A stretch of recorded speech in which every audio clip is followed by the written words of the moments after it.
Hello बच्चों, make it easy के online platform पर आप लोगों का बहुत बहुत स्वागत है। तो फाइनली आरआर पे जेई के फॉर्म भी भरने स्टार्ट हो चुका है। आई होप कि आप लोगों ने भर दिया होगा। अगर नहीं भरे हैं तो फटाफट से भर लीजिए। और सबसे बढ़िया बात क्या है कि आप लोगों ने प्रिपरेशन स्टार्ट कर दी होगी। आप लोग अगर प्रिपरेशन स्टार्ट कर दिए तो कहीं ना कहीं आप लोग ये भी सोच रहे होंगे कि रीजनिंग किस तरीके से की जाए, किस तरीके से स्टार्ट की जाए, कौन से मोस्ट इंपॉर्टेंट चैप्टर्स है जेई आरआरबी जेई में, किस टाइप के क्वेश्चन पूछे जाते हैं और किस चैप्टर से कितने क्वेश्चन पूछे जाते हैं। तो इसका डिटेल्ड एनालिसिस मैं आप लोगों के लिए लेकर आया हूं। यानी 2024 में जो पेपर हुआ था उसमें हर एक चैप्टर के कितने कितने क्वेश्चन पूछे जा रहे थे पर शिफ्ट में, तो पूरा का पूरा एनालिसिस करके मैं ला रखा हूं। पूरा एवरेज के तौर पर हम लोग चलेंगे क्योंकि 9 शिफ्ट में आपका आरआरबी जेई का पेपर हुआ था और हर एक शिफ्ट का पैटर्न कहीं ना कहीं सेम था। एक ही टाइप के क्वेश्चन लगभग लगभग पूछे जा रहे थे, बस उसमें डेटा थोड़ा सा क्या किया जा रहा था, इधर उधर किया जा रहा था। ठीक है, तो चलिए आज का सेशन प्योरली इसीलिए है कि आप लोगों ने अगर रीजनिंग को लेकर थोड़ा सा कंसर्न है आप लोग कि किस तरीके से इसकी प्रिपरेशन हम लोग स्टार्ट करें, हम तैयारी इसकी कैसे स्टार्ट करें, किन चैप्टर पर ज्यादा हम लोग फोकस करें, आरआरबी जेई किन चैप्टर्स को ज्यादा प्रेफरेंस देता है, यानी किस चैप्टर से ज्यादा क्वेश्चन पूछे जाते हैं। तो चैप्टर वाइज यहां पर मैं आप लोग के लिए लेकर आया हूं एनालिसिस, है ना। हर एक चैप्टर को उठाकर हम लोग देखेंगे कि कितने कितने क्वेश्चन आ रहे हैं। तो ये रहा आपके पास पूरा का पूरा डेटा, यानी पूरा का पूरा एनालिसिस। तो यहां पर आपके पास चैप्टर है और यहां पर है नंबर ऑफ क्वेश्चंस। तो सबसे पहले हम अगर हम बात करें एनालॉजी की और क्लासिफिकेशन, इन दोनों चैप्टर्स के मिलाकर जो हर शिफ्ट में क्वेश्चन आ रहे थे वो 7 से लेकर कितने आ रहे थे, 8 क्वेश्चन आ रहे थे। तो आप अगर देखोगे तो सबसे ज्यादा क्वेश्चन जो है वो इन्हीं दो चैप्टर से पूछे जा रहे थे। ठीक है, नंबर एनालॉजी, नंबर क्लासिफिकेशन, जिसमें से नंबर एनालॉजी के क्वेश्चन ज्यादा थे, और वर्ड एनालॉजी और वर्ड क्लासिफिकेशन। ठीक है, वर्ड एनालॉजी और वर्ड क्लासिफिकेशन या फिर लेटर एनालॉजी लेटर क्लासिफिकेशन, ये पूरा का पूरा डिपेंड करता है कोडिंग डिकोडिंग पर।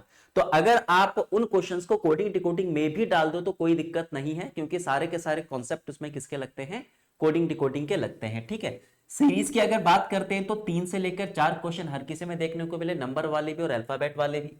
रैंकिंग की बात करते हैं तो 2 से लेकर 3 क्वेश्चन। अच्छा, एक चीज और ध्यान रखना, ये दो चैप्टर रैंकिंग और कौन से आपके सिटिंग अरेंजमेंट प्लस पजल। तो रैंकिंग रैंकिंग की है अगर हम बात करें तो 2 से लेकर 3 क्वेश्चन, और sitting arrangement plus puzzle. Puzzle बहुत ही बेसिक सी पजल थी। ठीक है, पजल में क्या होता है, थोड़ा बहुत घुमा दिया जाता है बस, तो काफी मॉडरेट भी नहीं कह सकते, है ना। इजी वाले पोर्शन में आपके क्वेश्चन पूछे जा रहे थे, किसके, पजल के। ठीक है, तो रैंकिंग और सिटिंग अरेंजमेंट प्लस पजल ये देखें अगर हम तो चैप्टर लगभग लगभग एक ही जैसे, एक ही साथ इन चैप्टर्स को पढ़ा जाता है। तो इनके मिलाकर भी अगर आप ध्यान से देखोगे तो लगभग आपके पास 6 क्वेश्चन हर एक शिफ्ट में देखने को मिले थे। ठीक है, किसके, रैंकिंग के, सिटिंग अरेंजमेंट के और किसके, पजल के। सिटिंग अरेंजमेंट में भी आपके पास सर्कुलर वाली भी थी और आपका रो वाली भी थी। ठीक है, अच्छा, कोडिंग डिकोडिंग की बात करते हैं तो 3 से लेकर 4 क्वेश्चन किसके थे, कोडिंग डिकोडिंग के थे। मैथमेटिकल ऑपरेशन के हर किसी में 2-2 क्वेश्चन आ रहे थे। डायरेक्शन का हर किसी में 1-1 क्वेश्चन आ रहा था। ब्लड रिलेशन का हर किसी में क्या आ रहा था, 1-1 क्वेश्चन आ रहा था। अच्छा, लेटर फॉर्मेशन की अगर हम बात करें या फिर इसी को अल्फाबेट टेस्ट वाले चैप्टर के अंतर्गत भी हम लोग पढ़ते हैं, तो इसके क्वेश्चन भी लगभग कितने थे आपके पास, 2 क्वेश्चन बन रहे थे। तो ये पूरा का पूरा डेटा आपके पास है, इसको ध्यान में रखकर आप लोग अपनी प्रिपरेशन स्टार्ट कर सकते हैं। क्योंकि देखो, कोई भी चीज है, किसी भी पेपर के लिए अगर आप प्रिपेयर कर रहे हो तो सबसे इंपॉर्टेंट चीज ये होता है कि पिछली बार जब उसका पेपर हुआ था तो किस चैप्टर से कितने कितने क्वेश्चन आ रहे थे, तो वो मैंने आपको बता दिया कि किस चैप्टर से कितने कितने क्वेश्चन आ रहे थे। अब इनका लेवल क्या था, है ना। जो आपके पास ये इतने सारे क्वेश्चन आ रहे हैं ना, ये इजी थे, मॉडरेट थे या फिर टफ थे, अगर ये आप लोगों को देखना है तो आप लोगों के लिए पीवाईक्यू सीरीज लाई जा रही है। आज से स्टार्ट हुई, आपके पास मंडे से स्टार्ट हुई है। आज मैंने मैथ्स का कराया था 16 दिसंबर शिफ्ट फर्स्ट का, और कल हम लोग करेंगे रीजनिंग का। ठीक है, तो ये आप लोग देख सकते हो। यानी यहां पर मैंने आपको मैथ्स का भी बताया था कि मैथ्स में किस चैप्टर से कितने क्वेश्चन आ रहे हैं, लेवल उसका आज आपको पता चल गया होगा यूट्यूब का सेशन देखकर। अगर नहीं देखा तो आप लोग देख लीजिए कि किस लेवल के क्वेश्चन उसमें पूछे जा रहे थे, कौन सा पोर्शन ज्यादा उसमें टफ आ रहा था। सेम टू सेम रीजनिंग का भी मैंने आपको पूरा डेटा यहां पर लिख कर दे दिया कि किस चैप्टर से कितने कितने क्वेश्चन आ रहे हैं, जो आप लोग को हेल्प करेगा चैप्टर की इंपॉर्टेंस को जानने में। ठीक है, और बाकी ये जो क्वेश्चन है इनका लेवल क्या था वो जानने के लिए आप लोग यूट्यूब सेशन में आ सकते हैं और पढ़ सकते हैं वहां पर, और देख सकते हैं सामने सामने कि किस लेवल के क्वेश्चन आ रहे थे। अगर आप लोग देखो सेल्फ स्टडी करो तो बहुत बढ़िया, लेकिन अगर आप लोग चाहते हैं कि भाई इस स्टडी में, इस प्रिपरेशन में, इस पूरी आरआरबी जेई की जर्नी में आप लोग का साथ हम दें, यानी हमारे साथ जुड़कर अगर आप लोग प्रिपेयर करना चाहते हैं तो आप लोगों के लिए सीबीटी 1 का एक स्पेशल कोर्स है। ठीक है, आरआरबी जेई ये तो नहीं है सॉरी आपके पास एएलपी, अगर आपने एएलपी का भरा है और जेई का भरा है तो दोनों के लिए क्या है आपका कंबाइंड कोर्स यहाँ पर सीबीटी 1 का लाया गया है।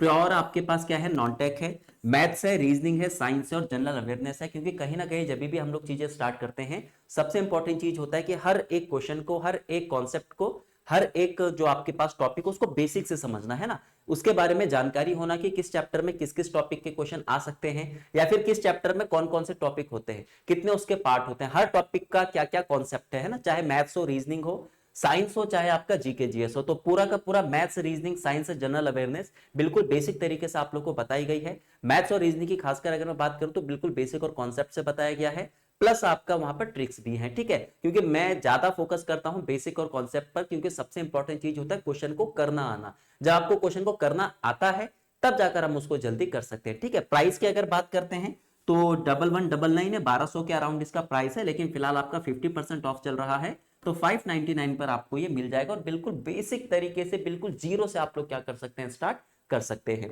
तो पिछले बार के आपके पास अगर हम बात करें तो एनालिसिस बहुत ज्यादा जरूरी है, ठीक है, जो मैं करके आप लोग के लिए लेकर आया हूं। तो सेम ऐसे ही मैंने मैथ्स का भी करा, अगर वो वीडियो नहीं देखे तो आप लोग प्लेलिस्ट में जाकर देख सकते हैं। बाकी डेली 10 बजे मैथ्स और रीजनिंग की हम लोग क्या करते हैं, पीवाई की प्रैक्टिस करते हैं, उसमें आइएगा जरूर। तो मिलते हैं आपसे अगले सेशन में। Okay, thank you.